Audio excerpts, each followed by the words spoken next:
Welcome back to the Flow Friday Sports Show here on Flow FM. Time to take a look at North Central Netball, and the action just does not cease there. Lots going on, and joining me is the President, Kylie Walsh. Great to have you with us, Kylie. How are you? Good, thank you, Ellis. Thanks for having me. It's been a busy weekend in netball with some really great games across the association, and our juniors had a busy weekend playing both Saturday and Sunday. So, great start. Well, it always seems to be the case, at least as far as this season goes. The action just doesn't stop. Good to be with you again, Kylie. Let's take a look at the results in the A grade from round 4. And we had the Sea Lake Nandelli Tigers taking on Nullarbor, and in the end, the away side too good. So what did you make of this game? Yes, well, it was neighbourly rivalry at its best between the two teams, and I'm sure a lot of spectators were on the edge of the seat with this one, Ellis, and who was going to take home the bragging rights. But Nullarbor placed an early stamp on the game with Jackie Watts and Gemma Fawcett sharing the load between the goals. Then Sea Lake slightly tweaked their attacking side, bringing Sophie Triplett and into goals with Ebony Triplett and moving Abby Walklade out onto the wing. So that slight adjustment helped the Tigers slow the momentum of the Maroons, and it brought back that deficit a little bit throughout the previous quarters. But gee, it would have been a ripper of a game to watch in that last. Tigers pegged back the score back on Nullarbor, but it seemed like they just ran out of time, and Nullarbor took home both the bragging rights and the 4 points that Saturday, winning 37-35. Yeah, a real close game, and one that the neutrals would love to have gotten around.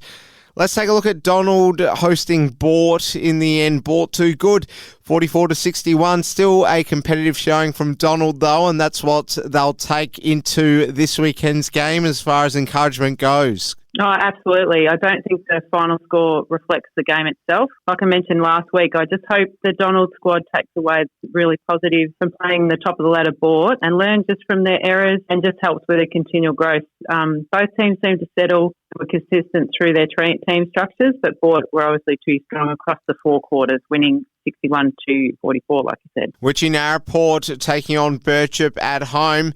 But Birchip smoking them in the end, not by a massive scoreline, but this would really have sunk the home side to have lost this game.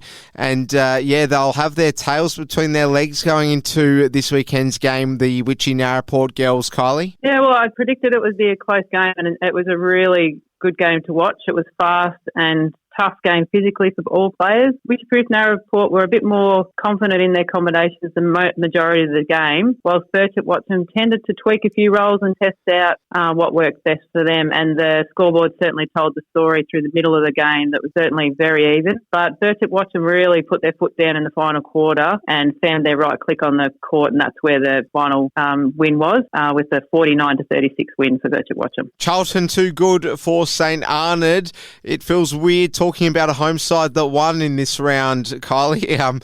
But Charlton, they finally, they were the ones to capitalise on their home ground advantage. Too good for St Arnaud, 45-28, and a pretty convincing win in the end there, Kylie. Yeah, it was, but St Arnaud seemed to settle early into the game. They took the first quarter lead 13-9, but the game sort of became a little untidy through various points, but Charlton kept their composure, and as you said, they were rewarded with the home win on their home soil, so it was 45-28, so yeah. We'll just take a look at the table before we cast our eyes towards this weekend's games, Kylie. Boort sitting top and pretty with a very handy percentage too. Nullarbor in second, Wedderburn third, Birchip fourth, Charlton fifth, Wycheproof-Narraport sixth, Sea Lake Nandelli Tigers in seventh, Donald eighth, and St Arnaud at the foot of the table. So what's your reading on those positions as we head towards another round? We're looking as though we're sort of picking up some momentum in the league, and things look like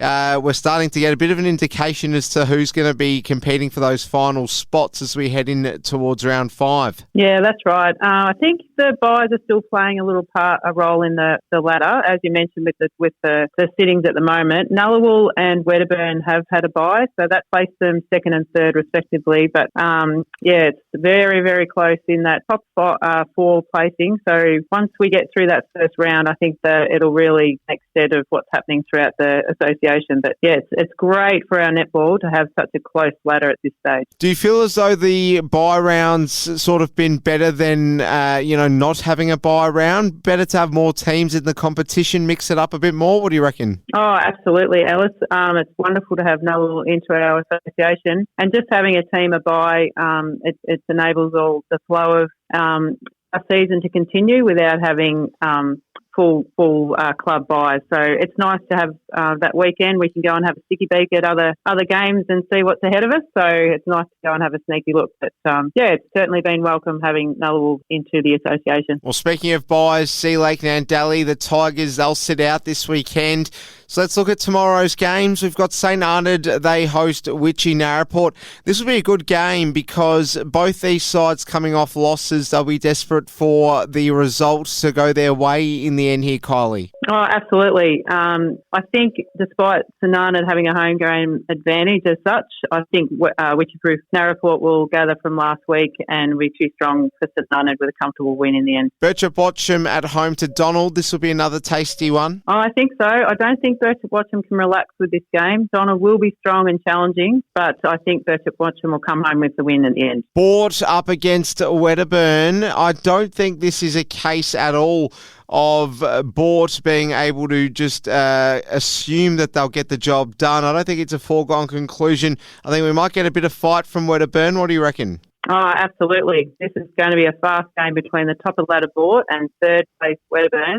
It's going to be a terrific game to watch, and it's going to be a battle of wits and who can hold their temperament. And I think it's going to go down to the wire, and it's probably the first tip I'm possibly going to get wrong because I'm really standing on the fence with this one. But I feel Wedderburn are probably going to draw from their years of tight games and pressure and win on a very, very tight margin. Oh, big call. It's our board as well, so that's a big call.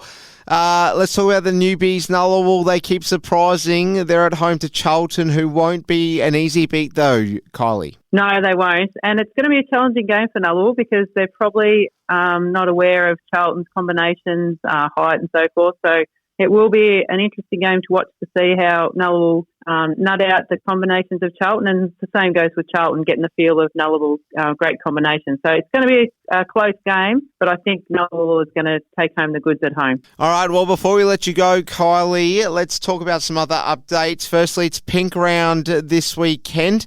So just bring us in on the Pink Round initiative and the significance of that. Yeah, that's right. All the North Central Netball Association home games are hosting our Pink Round to raise money for breast cancer research. So I'm sure all clubs are going to provide various fundraising activities and a welcoming atmosphere to raise funds for the Breast Cancer Network Australia. So we're encouraging all attendees to wear pink or a splash of pink this Saturday to recognise our Pink Round. So, and also I'd like to wish all our mothers across our association and beyond a happy Mother's Day on Sunday. I hope they stop and have a cuppa or someone makes them a good cuppa. But on the flip side, there's some of us mothers will be attending a tournament in the Chuka Sunday. So our North Central Rep squads had a successful day tournament in Golden City last Sunday, and we had all our three squads were undefeated in their section, but unfortunately our under 15 and under 17s were defeated in the first semi-final, whilst our under 13s were finished runners-up to BSNA. So we're extremely pleased with their efforts and results for the first tournament, and we hope the three squads continue that positive energy through their second tournament in Chuka on Sunday. So that's where a lot of mothers will be Sunday on the netty court and around. No doubt. Well, the head honcho joins us once again. Great to have you on, Kylie Walsh, President of the North Central Netball Association. Enjoy getting around to all the games this weekend, and we'll speak to you next week. Thanks, Ellis. Thanks. Have a good weekend.